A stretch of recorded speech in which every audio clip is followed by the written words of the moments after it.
জমে উঠতে শুরু করেছে রাজধানীর কোরবানির পশুর হাট। দাম নিয়ে আছে ক্রেতা বিক্রেতার মিশ্র প্রতিক্রিয়া। হাটে এখন পর্যন্ত বড় আকারের চেয়ে মাঝারি গরুর চাহিদাই বেশি। কাল শনিবার থেকে পুরোপুরি জমে উঠবে বলে আশা ব্যাপারীদের। পশুর হাটে নিরাপত্তায় ব্যবস্থা নিয়েছে আইন শৃঙ্খলা বাহিনী। সিলন ফ্যামিলি ব্লেন্ডের কড়ালিকার আর সতেজ স্বাদের পারফেক্ট ব্লেন্ডে স্বপ্নেরা মিলুক টানা। গরু হয়ে জন্মালেও মালিক তার নাম দিয়েছেন টাইগার। কুষ্টিয়া থেকে এসেছে গাবতলীর হাটে। ব্যাপারী সালাম মোল্লা দাম হাঁকাচ্ছেন 20 লাখ। 35 মণ মাংস হবে, পছন্দ করবে নেবে। কুষ্টিয়া থেকে, কুষ্টিয়া টাইগার। বৃহস্পতিবার থেকে আনুষ্ঠানিকভাবে শুরু হয়েছে রাজধানীর কোরবানির পশুর হাট। শুক্রবার পর্যন্ত অধিকাংশ হাটে ক্রেতা সমাগম ছিল মোটামুটি।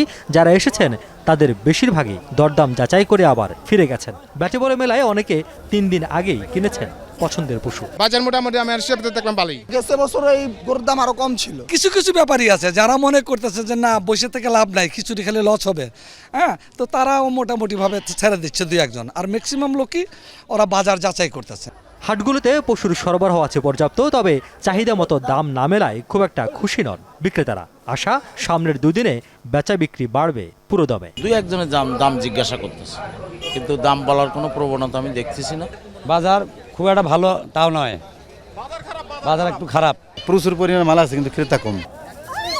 ছোট পরিবার বা সামর্থ্য যাদের সীমিত তাদের পছন্দ খাসি। এবারে হাটে এই পশুটির সরবরাহ আছে বেশ। গাবতলীর হাটে বিশাল দেহি একটি খাসির দাম চাওয়া হচ্ছে লাখ টাকা। নামজার ডিপজল। একই হাটে দেখা মিলেছে বিভিন্ন জাতের দুম্বা, দামও আকাশচুম্বী। এই দুম্বার একটা ইতিহাস আছে যে আল্লাহর নির্দেশে যখন ইব্রাহিম আলাইহিস সালাম তার প্রিয় পুত্র কুরবানি দিতে গেছিল, তখন আল্লাহ তাআলা জান্নাত থেকে এই দুম্বাটাই পাঠায়। এটার নাম হচ্ছে আওয়াসি। এটা দিয়ে আমাদের কুরবানির সিলসিলা শুরু হয়েছে মূলত। ওয়েট হচ্ছে 95 কেজি। ডিপজল আর নামকরণ হয়েছে ডিপজল।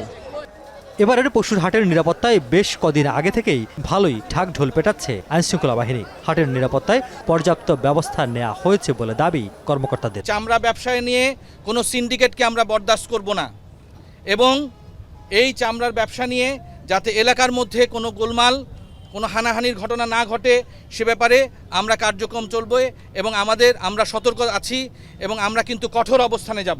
যদিও এরই মধ্যে বেশ কয়েকটি হাটে জোর করে পশুবাহী ট্রাক প্রবেশে বাধ্য করার অভিযোগ মিলেছে। রিয়াজ রায়হান, যমুনা নিউজ, ঢাকা।